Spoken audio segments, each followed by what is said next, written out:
नमस्कार, मी मनीषा जयप्रकाश। आपण पाहत आहात लोकसंदेश न्यूज। पाहूया आजच्या सविस्तर घडामोडी। केंद्र सरकारच्या स्मार्ट मीटर योजनेविरोधात सांगली जिल्ह्यात व्यापक जनआंदोलन उभारण्याचा निर्धार करण्यात आला आहे। यावेळी स्मार्ट मीटर विरोधी कृती समिती सांगली जिल्हा स्थापन करण्यात आली असून गुंटेवारी चळवळीचे जनक व जय हिंद सेनेचे संस्थापक अध्यक्ष चंदनदादा चव्हाण यांच्या नेतृत्वाखाली आंदोलनाची दिशा ठरवण्यात आली। सांगली येथील सर्किट हाऊस येथे झालेल्या सर्वपक्ष बैठकीत समितीची घोषणा करण्यात आली।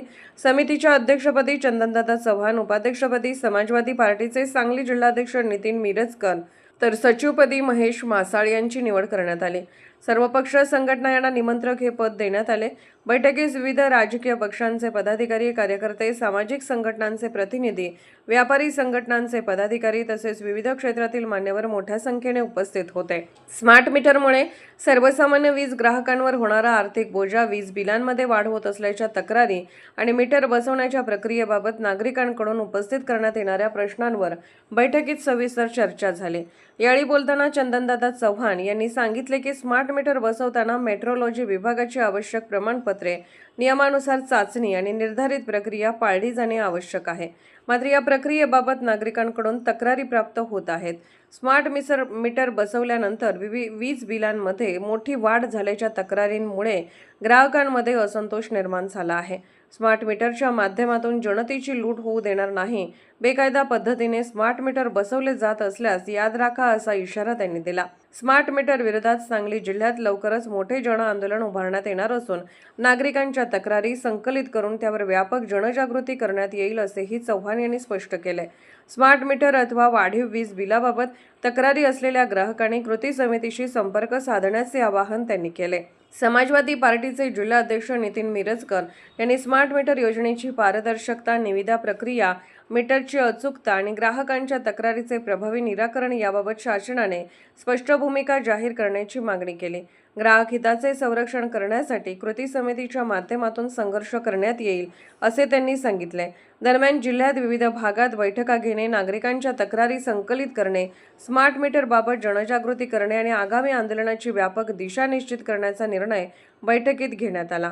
बैठकीस रामदास सावंत, विजय बल्लारी, सतीश फोंडे, श्रीधर करडे, सलीम पन्हाळकर, युनुस महात, प्रणव पाटील, डॅनियल भोपळे, डॉक्टर मन्नान शेख, सीमा गायकवाड, सुभाष तोडकर, हुसेन शेख, दत्ता पाटील, नईम शेख, विनोद तांदळे, युवराज मोने, शिवाजी वाघमारे, प्रशांत भोरे, server Khan, Arun Rupnar, Gabriel तिवडे, Shahaji Bhosale, Ashutosh Dhotre, Mahadev Karande, Ranjit Chavan, Rahul Mane, advocate Ajit Suryavanshi, Ayub Patel, Gorakh Wankhede, जैलाब Shaikh, Sohail Inamdar, Nasir Shaikh यांच्यासह विविध राजकीय, सामाजिक व व्यापारी संघटनांचे पदाधिकारी व कार्यकर्ते मोठ्या संख्येने उपस्थित होते। स्मार्ट मीटर विरोधी कृती समिती सांगली जिल्हा। आज स्मार्ट मीटर त्या संदर्भामध्ये विविध पक्षाचे, संघटनेचे सर्व ज्येष्ठ पदाधिकारी, सन्माननीय आज या स्मार्ट मीटरमध्ये जे बिलं येत आहेत त्याच्यामध्ये भरल्या जाणाऱ्या वीज ग्राहकाला न्याय देण्यासाठी आज आपण सगळे या ठिकाणी एकत्रित आलेलो आहोत। मुद्दा असा आहे की या महाराष्ट्र राज्य सरकारनं हे मुख्यमंत्री देवेंद्रजींनी मागच्या वेळेला विधानसभेमध्ये सांगितलं की स्मार्ट मीटर हे सक्तीचं नाही, पण सक्तीचं नाही म्हटल्यानंतर परत तुम्ही खालच्या अधिकाऱ्यांना तुम्ही परिपत्रक काढता आणि कंपल्सरी बसवण्याच्या संदर्भामध्ये तुम्ही लेखी निर्णय देता। मग हे दूरकल्पी धोरण जे फडणवीस साहेबांनी जे अवलंबलेलं आहे समज महाराष्ट्रामध्ये ते पहिलं मागे घेतलं पाहिजे। कारण 1/4/2026 हे परिपत्रक काढलेलं आहे मीटर बसवण्याच्या संबंधामध्ये, तर हे पहिलं मागे घेतलं पाहिजे। जनतेची तुम्ही दिशाभूल करू नका। जनता रस्त्यावर आल्यावर काय होतं हे सरकारला सुद्धा माहिती आहे। आज या आंदोलनामध्ये सहभाग घ्यायचं एकच महत्वाचं कारण की आपले वनखडे दादा उभारले त्यांचं आणि माझं फोनवरती या संदर्भामध्ये बोलणं झालं। MIDC मध्ये कामाला जाणारी महिला त्यांना भेटली, गोरख दादा इथं समोर आहे, गोरखदारांनी सांगितलं की दादा परिस्थिती अशी आहे, एमआयडीसी डबा घेऊन जाणाऱ्या महिलेचा सुद्धा पगार महिन्याला निम्मा लाईट दिला चाललेला आहे. महिन्यावर पण आपण सगळ्यांनी एकत्रित द्यायचा का नाही. तर त्याच्या संदर्भामध्ये हा निर्णय दादा आणि आपण सगळ्यांनी मिळून एक सगळ्यांना विनंती केली, तुम्ही सगळीजण आला. तर खऱ्या अर्थानं तुम्हाला सांगत असताना ह्याच्यामध्ये मला काय सुप्रीम कोर्टाच्या वकिलांनी दिल्लीवरून मला याच्या संदर्भामध्ये कायदे काढून त्यांनी पाठवलेले आहेत. ज्या वेळेला एक मीटर बसवायला आपल्याकडे येतात, ग्राहक येतात, त्यावेळेला त्यांनी पहिला त्या ग्राहकाची संमती घ्यायची, लेखी संमती घ्यायची आहे.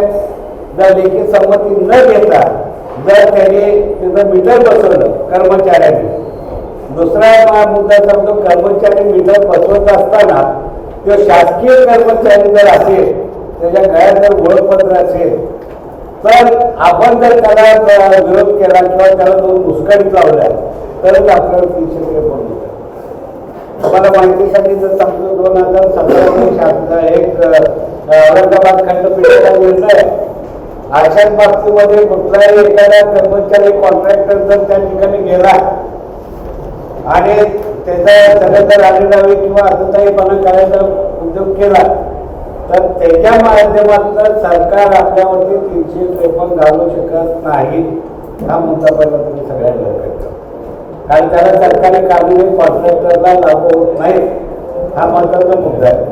दुसरी गोष्ट त्यानंतर याच्यामध्ये एक हे दिलेलं आहे, राज्य सरकारनं मेट्रोलॉजी विभागाचं सर्टिफिकेट पाहिजे तर ते अधिकृत आहे, असं त्यांनी दिलेलं नाही. आता मगाशी यांनी सांगितलं की माझं मीटर टेस्ट करायचं आहे, पण टेस्ट करत असताना 2,500 रुपये तुम्ही भरून कसे घेतला आहे, हे सुद्धा सगळं बेकायदेशीर आहे. सगळ्यात महत्वाचा मुद्दा असा आहे की या महाराष्ट्रामध्ये जे आजपर्यंत आपण वीज घेत होतो, वीज वितरण विभागाकडून सगळ्यांची मीटर सगळे करेक्ट आहे, सगळे व्यवस्थित असताना हा उद्योग या देवेंद्रजी फडणवीस साहेबांना त्यांनी मानकीकत्व ह्या अदानी आणि काही वीज कंपनीवाल्यांचा स्वीकारलं असल्यामुळं आणि त्या माध्यमातून महाराष्ट्राची जनतेची प्रचंड लूट चालू आहे. आणि हे आता आपल्याला थांबायला लागणार आहे, कारण त्याचं कारण असं आहे, जर सरकार जर लोकशाहीच्या पद्धतीनं दिलेल्या नियमावलीमध्ये आंदोलन करून सुद्धा जर सरकार ऐकत नसेल, तर या सगळ्या मीटर बसवणाऱ्यांना मी सांगू इच्छितो, आज सांगतो की उद्यापासून त्यांनी हे स्मार्ट मीटर बसवण्याचा उद्योग तात्काळ थांबवला पाहिजे. जर नाही थांबवला तर कृती समितीचे युवा पिढी तिथं जाऊन त्याला विरोध करेल आणि तुमचा गणपती करून संबंधित पोलीस हा महत्वाचा मुद्दा आहे. आणि त्यानंतर जसं काल बिहार राज्य सरकारनं निर्णय घेतला, उत्तर प्रदेशमध्ये निर्णय घेतला की स्मार्ट मीटर प्रक्रिया पूर्ण मागच्या आहे तसंच पुरवत.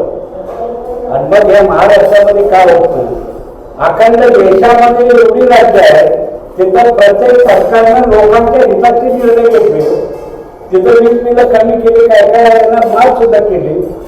मात्र आपलं सरकार 7-8% पुढे जर लोकांच्या वरती गोरगरिबांच्या वरती जर तुम्ही लादत असला आणि लूट करत असला तर तुम्हाला धिक्कारात्मक गोष्ट आहे. आणि हा संदेश या सांगली जिल्ह्यातच जाणार आहे. आपण हे आंदोलन प्रभावीपणे रेटण्यासाठी तालुकामध्ये आपण कमिट्या करायला लागलेलो आहे, इथल्या लेवलला करायला लागलेलं आहे. आणि सगळ्यात महत्वाचा मुद्दा की ज्या ज्या संघटना जे पक्षाचे पदाधिकारी आहेत, वेगवेगळे पदाधिकारी आहेत, आता पूर्वीच्या कालावधीमध्ये आम्ही 5-5 वर्ष सर्वपक्षीय आंदोलन आपण केलं. आपल्याला बऱ्यापैकी आंदोलन कसं थांबवायचं, कुठं करायचं, कुठं पेटवायचं हे सगळं आपल्याला माहिती काय. आणि दुसरी गोष्ट त्याच्यामध्ये मला एवढं आवर्जून सांगायचं आहे की न्याय हा सरकार जर मागून देत नसेल तर हिसकावून घेण्याची तयारी या कृती समितीने घेतलेली आहे. आणि माझ्या सगळ्यांना विनंती आहे की या स्मार्ट मीटर कृती समितीमध्ये एक आपण त्यावेळेला जसं वेगवेगळ्या पक्ष संघटना कृत्य समित्या संघटन समित्या यांच्यासाठी एक पद आपण तयार केलं होतं. ते पद म्हणजे निमंत्रण, खूप महत्वाचं पद आहे, मोठं पद आहे. ते पद प्रत्येकाने आपल्या पुढे लावायचं आणि त्याच्या पुढे कृती समिती लावायची. लक्षात घ्या ह्याच्यामध्ये म्हणजे सगळ्यांनी निमंत्रण बाबा ही पूर्ण काय हे आपलं निमंत्रण काय. तर आपण सगळ्यांनी वेगवेगळे पद लावून ह्याच्यामध्ये तीव्रता याची वाढवूया. आणि जे जे सगळ्यात महत्त्वाचं सांगतो, माझा नवीन जरी पक्ष असला तरी बऱ्यापैकी माझ्या पक्षाकडे पण नाही. या आंदोलनाला कोणालाही एक रुपया मी घालून देणार नाही. बऱ्यापैकी जनतेच्या हितासाठी आपल्याला खर्च करायला आला. दुसरी गोष्ट, जे काय तुम्हाला बॅनर लागतील, काय पॉम्पलेट लागतील, जे काय तुम्हाला यंत्रणा लागेल, पाक रिक्षापासून सगळ्या त्या सगळ्या आपण द्यायला तयार. का तर जनतेच्या हितासाठी आपण सगळ्यांनी उतरलोय तर त्याचा एकदा शेवटला. आज लक्षात ठेवा, आपणाला जर आता परवा सुद्धा खूप मोठं आंदोलन झालं गणपतीच्या संदर्भात. आमच्या सीमांत पुढे आधीच होत्या आमच्या ह्याच्यामध्ये. तर त्यावेळेला मला एका आणि माझी तब्येतच जाऊन राहिली. तर जसं आता सांगितलं की आयुक्त मॅडम हे ऐकायला तयार आहे. त्या IAS आहेत, त्यांना युवा आहे, सगळ्यात मोठा त्यांना युवा. दुसरी गोष्ट, तुम्हाला जनतेच्या हितासाठी तुम्हाला बसवलं आहे आणि तुम्ही जर त्याच्यामध्ये जर तुम्ही लोकांच्या हिताचा प्रतारणा करत असला तर त्याच्यावर सुद्धा ज्या वेळेला आपल्याला गणपती वाढी समिती जेव्हा आपल्याला हात मारलं तेव्हा सुद्धा आपण पूर्ण ताकदीनं लोकांच्या हितासाठी त्याच्यामध्ये होतो. आपल्याला काय भेदभाव करायला, आपलं सगळ्यांचा उद्देश एकच आहे की गोरगरिबांच्यावरती अन्याय होता कामा संपलं. या पद्धतीने सगळीजण तुम्ही आलात. आता पहिला आपण